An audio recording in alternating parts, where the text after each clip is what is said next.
I'm a 34-year-old man, and my wife, now 22, has been the center of my world for the past 7 years. When we first met, it felt like destiny. She was my perfect match, and I was hers.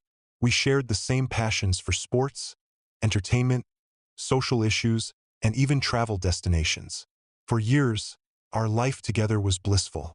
But slowly, things began to shift. My wife, once so warm and open, started to become distant, even a bit aloof. To give you some background, we've been together for 7 years, and for 5 of those years it was nothing short of perfect. I felt like the luckiest man alive. She made me feel like I was her entire world, just as she was mine. We had an incredible social life, often going out with friends, where I would catch her looking at me with that special smile that always warmed my heart. She was my rock, my best friend, the one I knew I could always count on. We shared so many experiences: hiking, camping, visiting nature reserves, and cheering at football games. Our bond was something I never wanted to change. When I first laid eyes on her, I was captivated by her brunette curls, her radiant smile, and her kind nature. She always made me feel like I was special. For over 5 years, we were living in a dream. But then things started to change, and it all seemed to begin when her new manager arrived at her workplace. I'll call him Mike. At first, my wife would come home and talk about Mike, how he was funny and had a way of making everyone feel good. I have to admit, I was a bit taken aback because usually she'd ask me about my day first, but now Mike was the first topic of conversation. I brushed it off initially, thinking it was just excitement about someone new at her job. After all, she had been working with the same people for years, and a fresh face was bound to create a little buzz. Weeks went by, and I started noticing more changes. My wife became increasingly distant and secretive. She began working late more often, which I didn't mind at first since she had always had an active social life. But then, something happened that really bothered me. We were supposed to visit a close friend, David, 34, who had just been diagnosed with a serious illness. My wife had always been incredibly empathetic and supportive, so I was sure she'd be there without hesitation. The evening of our visit came, but my wife was running late from another work outing. I called her several times, but there was no answer. I sent texts, but still nothing. After waiting a while, I decided to go to David's place alone. We talked about how he was coping, and it was heartbreaking. David is such a good guy, and it felt so cruel that he had to go through this. When I finally got home, I was furious.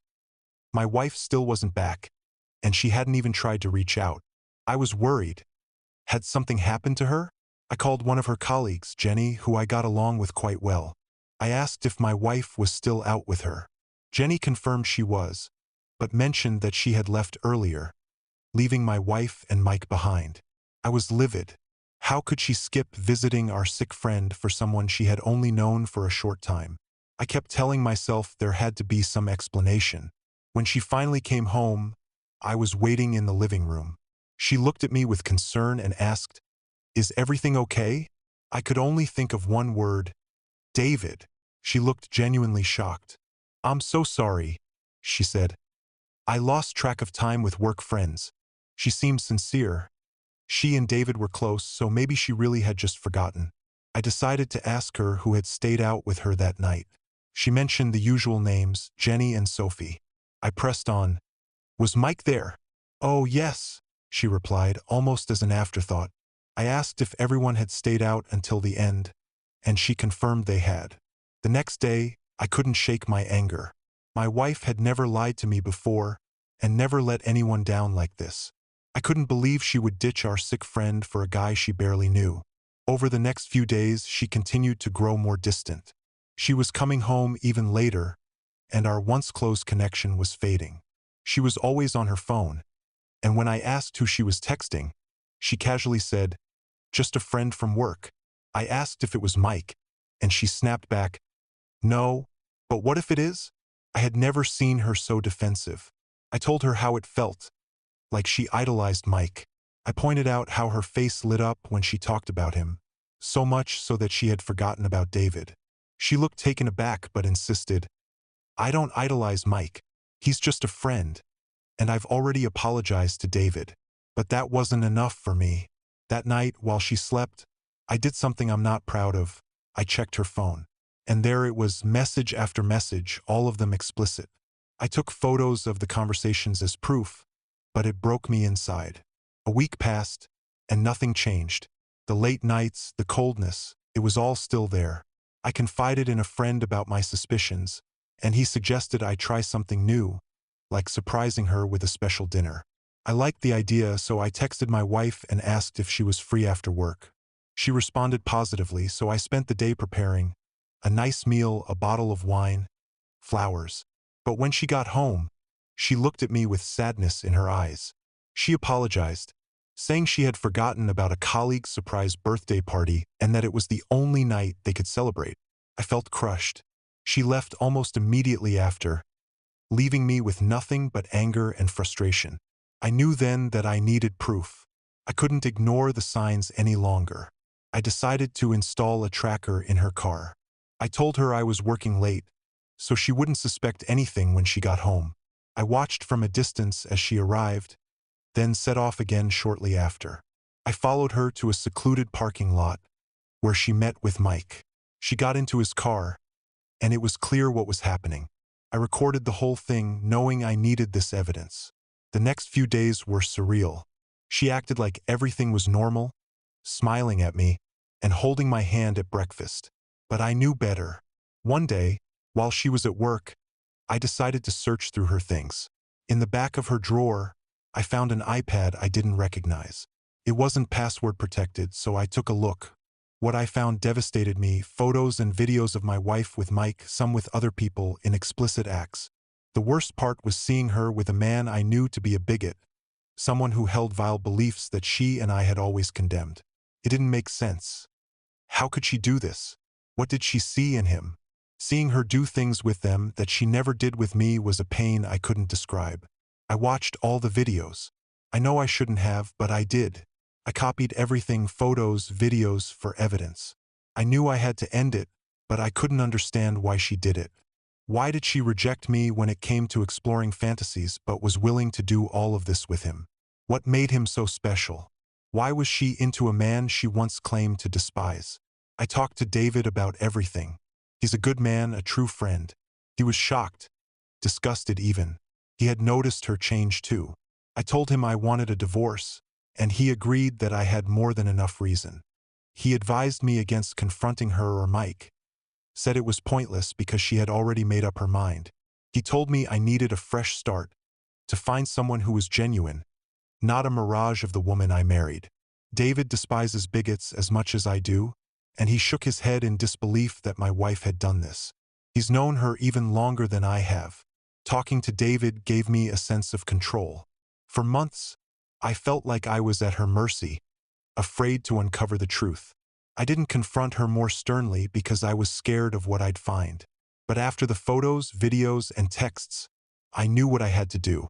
I went to a lawyer and started the process of filing for divorce. I had enough. My wife continued acting as if nothing was wrong. Still on her phone constantly, still going out late, presumably with him. But I didn't care anymore. I just had to wait 3 weeks for the papers to come through. When they did, I decided it was time to move out. Luckily, we were renting, and our lease was up in 3 months. I was prepared to pay until then, but I needed to get out. The day finally came. She went to work, and I told her I had to go in later to cover for someone. She shrugged and said, "Okay." No goodbye hug, no kiss. Something that hadn't happened in months. Once she left, I packed up my essentials and left the divorce papers on the kitchen table, along with my wedding ring. That was it. I moved in with my old college friend, Mark, who lives in another city. I was grateful for the distance, far away from her, the city, our shared social circle. I wanted nothing to do with any of it. I told my parents what had happened, and they were shocked but supportive. I didn't go into all the details, there was no need. All I could think about was that I was free. I assumed she would be relieved too, considering how things had been between us. I hoped we could get a quick divorce and move on with our lives. Later that night, my phone started blowing up with calls and texts. It was my wife. I was surprised. I honestly thought this was what she wanted too. But I was wrong. I didn't answer her calls. I had no interest in hearing what she had to say. Her messages were all the same. I'm sorry. I love you. Please, can we talk? And so on. This went on for hours. I eventually blocked her number and deleted all my social media accounts. I spoke to my lawyer about getting her to sign the divorce papers, but she hadn't signed yet. She did contact me through email, though. I kept that line open because I still wanted the divorce. She sent another email apologizing repeatedly and saying we needed to talk. I replied, "No, all I want is the divorce." She responded that she didn't want one, that I was the only man she loved, and that Mike meant nothing to her.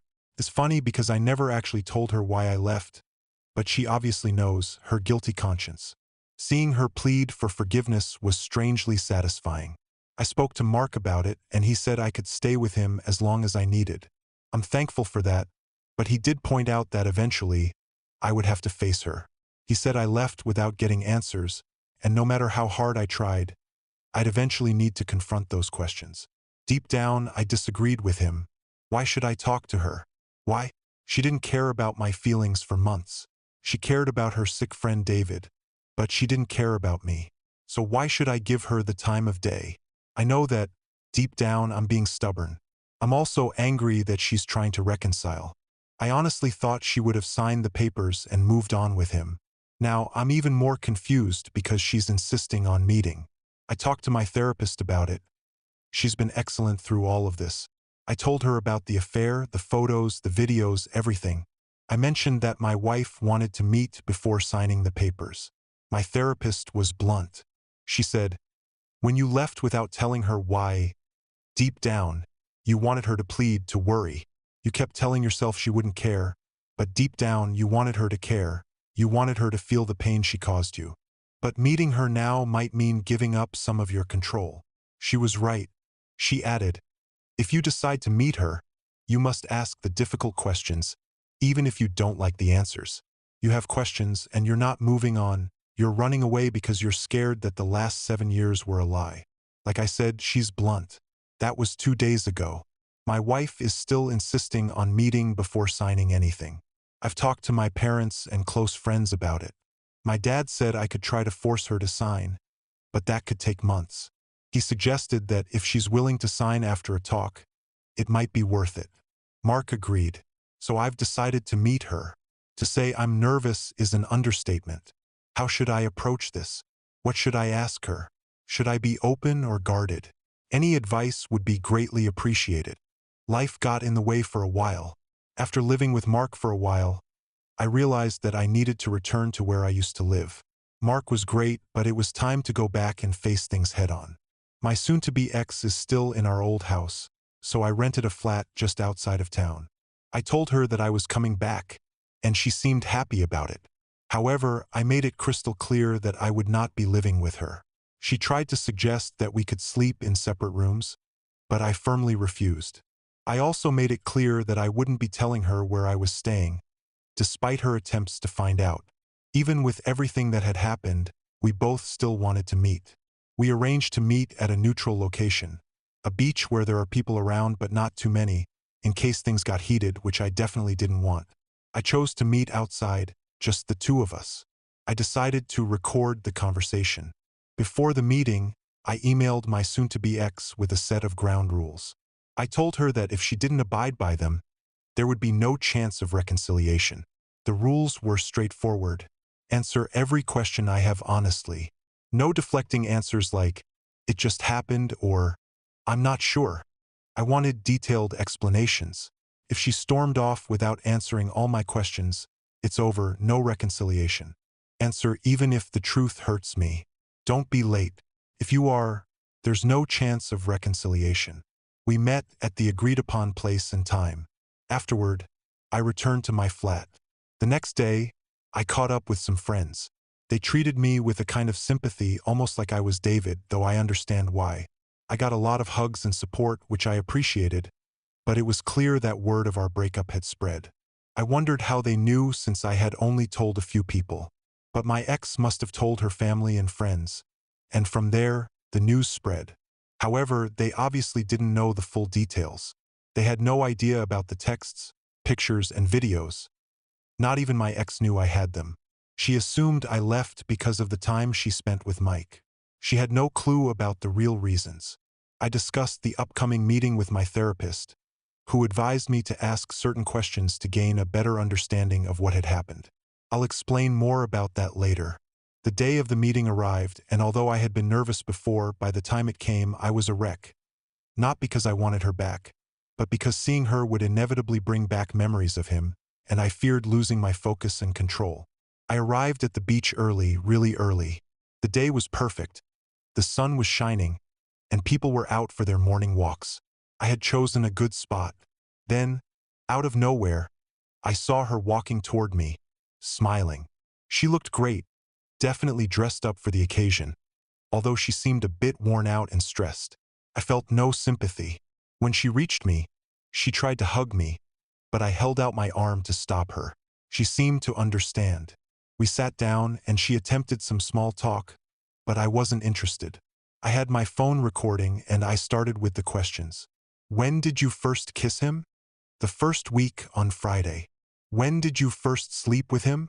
The same day on Friday. Where? At his place. Did you ever do it in our bed? Does it matter? I looked at her and reminded her of the email. She had agreed to answer everything. She began to tear up as she admitted that it happened several times, including in our bed. Apparently, our neighbor saw him but assumed he was just a colleague. She kept apologizing, but I motioned for her to stop. I continued with my questions. Did you tell him about me? About us being married?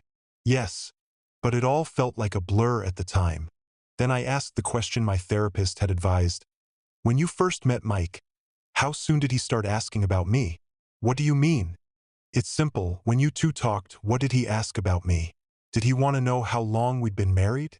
Whether we were happy? After a pause, she answered, yes, he did ask about our marriage and if we were happy. Why didn't that strike you as odd? You met this guy, and he's immediately asking personal questions about your marriage. No, I didn't think it was strange. I thought he was just being generally curious. I pressed on with more questions, leading up to the most painful ones. I wanted to confront her about the videos and pictures, but I eased into it with a different approach. I mentioned a recent racist attack at a local store, knowing her history and values. I brought it up like this. Did you hear about the incident last Thursday? What incident? The bigots who attacked a shopkeeper and trashed his store, spraying hateful graffiti everywhere. That's awful. Yes, it is. I can't stand racists. Can you? She looked at me, confused, and then it hit her. She realized that I knew about the pictures and videos. She started crying again, this time for several minutes. I pressed further. Why would you even go near men like that? She was visibly shaken, struggling to compose herself. It's not what it looks like or what you think.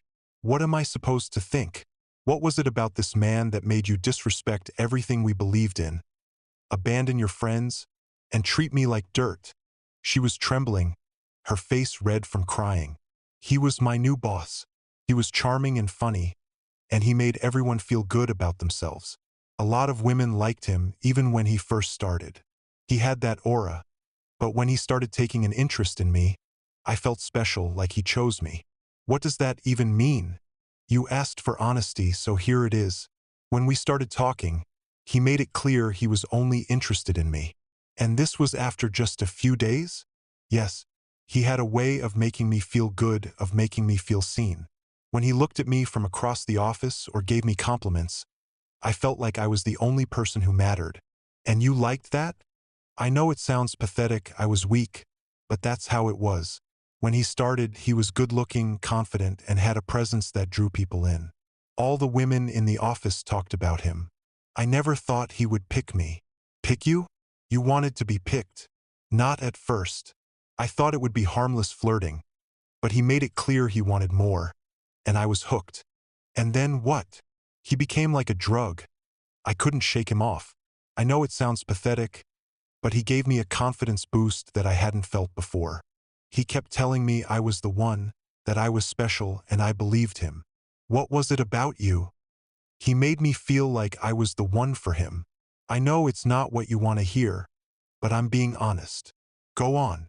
I can't deny I was attracted to him. It was obvious. I see that now. Did you think you were hiding it? At the time, yes. I thought I could keep it under wraps, but the more he complimented me, the more I liked it. The more I saw him, the more I wanted to be around him. I wanted to feel special, like a queen. I know you treated me well and that I was lucky, but Mike was on another level. I got a thrill from knowing other women were jealous of me. I asked for honesty. I thought I was so lucky to have him.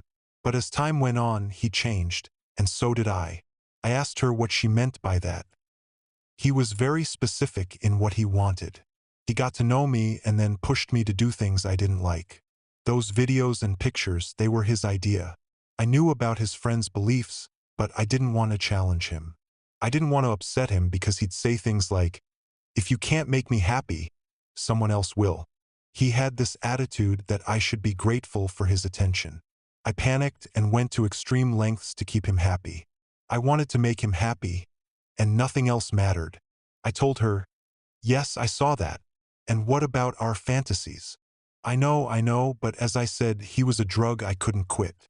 The more I saw him, the more I believed him when he said you were holding me back. He made me believe you didn't respect me. I know it's not true, but I was hooked on his lies. And that excuses how you treated me? Bailing on dinners on our plans. Seriously? No, I'm not asking for forgiveness. I know I don't deserve it. I was awful to you, and I'll never forgive myself. But at the time, I couldn't stop. He kept telling me I deserved more, that I should be treated like a queen. So the more he spoiled me, fancy dinners, VIP shows, expensive jewelry, the more I resented you. He made sure to mention you and your so-called failures every time. And that's why I was cold towards you. I thought you were failing me and he wasn't. I see now how wrong I was. She continued. It wasn't until I saw the divorce papers and the ring that something snapped in me. I know you don't believe me, but I ended things with Mike as soon as I saw those papers. I know I don't deserve any credit, but I'm truly ashamed of what happened. I can't imagine how much I hurt you. I know I neglected you and made you feel worthless, but I didn't see it until it was too late. I'm ashamed that I chose such a vile man over you. I looked at her. Her answers were unexpected, but she seemed sincere. I replied, aside from the affair, do you know what the real problem is? You wanted the affair from the start because you felt chosen. You said he was a drug, but millions of people kick their habits. They realize they have a problem and get help. You didn't. You kept going. The only reason you're here now is that I was your safety net, and now it's gone. No spouse can say, I love you, when you made them feel inadequate. She claimed she didn't. No, you did. For 11 months, you made me feel worthless.